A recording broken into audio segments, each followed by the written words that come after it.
Bapak, Ibu, saudara-saudari, sahabat-sahabatku, teman-teman yang terkasih dalam Tuhan, pada kesempatan ini saya mengajak kita kembali untuk sekiranya bersama-sama menyiapkan sedikit waktu, mendengarkan dan merefleksikan sedikit sabda Tuhan. Sabda Tuhan yang akan kita dengarkan diambil dari Penginjil Markus bab 10 ayat 1 sampai 12. Perceraian. Dari situ Yesus berangkat ke daerah Yudea dan ke daerah seberang Sungai Yordan, dan di situ di situ pun orang banyak datang mengerumuni dia, dan seperti biasa ia mengajar mereka pula. Maka datanglah orang-orang Farisi, dan untuk mencobai Yesus mereka bertanya kepadanya, "Apakah seorang suami diperbolehkan menceraikan istrinya?" Tetapi jawabnya kepada mereka, "Apa perintah Musa kepada kamu?" Jawab mereka, "Musa memberikan izin untuk menceraikannya dengan membuat surat cerai." Lalu kata Yesus kepada mereka, "Justru karena ketegaran hatimulah maka Musa menuliskan perintah ini untuk kamu. Sebab pada awal dunia Allah menjadikan mereka laki-laki dan perempuan. Sebab itu laki-laki akan meninggalkan ayahnya dan ibunya dan bersatu dengan istrinya, sehingga keduanya itu menjadi satu daging. Demikianlah mereka bukan lagi dua, melainkan satu. Karena itu apa yang telah dipersatukan Allah tidak boleh diceraikan manusia." Ketika mereka sudah di rumah, murid itu bertanya pula kepada Yesus tentang hal itu. Lalu katanya kepada mereka, "Barang siapa menceraikan istrinya lalu kawin dengan perempuan lain, ia hidup dalam perzinahan terhadap istrinya itu. Dan jika si istri menceraikan suaminya dan kawin dengan laki-laki lain, ia berbuat zina." Demikianlah Injil Tuhan, terpujilah Kristus. Bapak, Ibu, saudara-saudari yang terkasih di dalam Tuhan, pada kesempatan ini Tuhan mengajarkan kepada kita akan makna sebuah sakramen di dalam gereja kita, ya. Teristimewa sakramen perkawinan. Berkaitan dengan hal ini,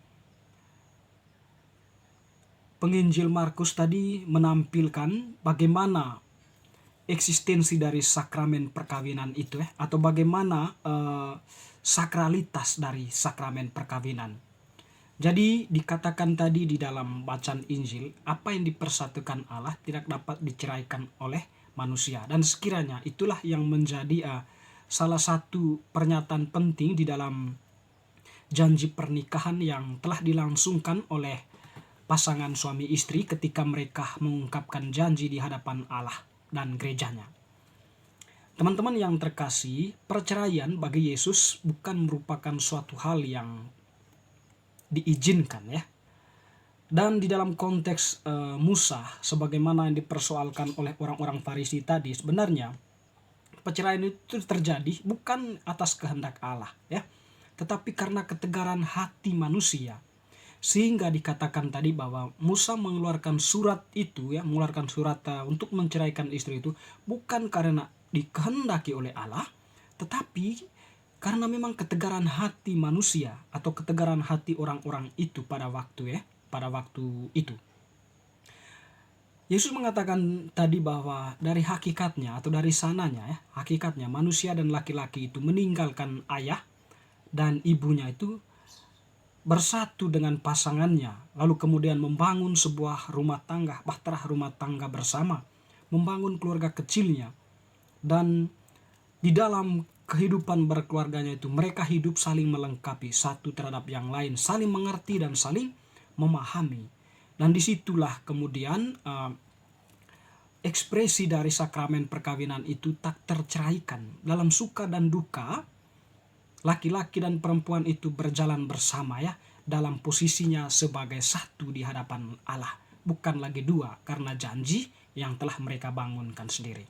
Apa yang dipersatukan Allah tidak dapat diceraikan oleh manusia. Teman-teman, sahabat-sahabat, saudara-saudariku yang terkasih, ini merupakan, atau bacaan hari ini merupakan ya semacam peringatan penting untuk kita, atau semacam membuka kembali wawasan kita akan makna atau eksistensi dari perkawinan kita, atau perkawinan yang dialami atau yang saat ini sedang dijalani oleh keluarga-keluarga maupun oleh kita semua.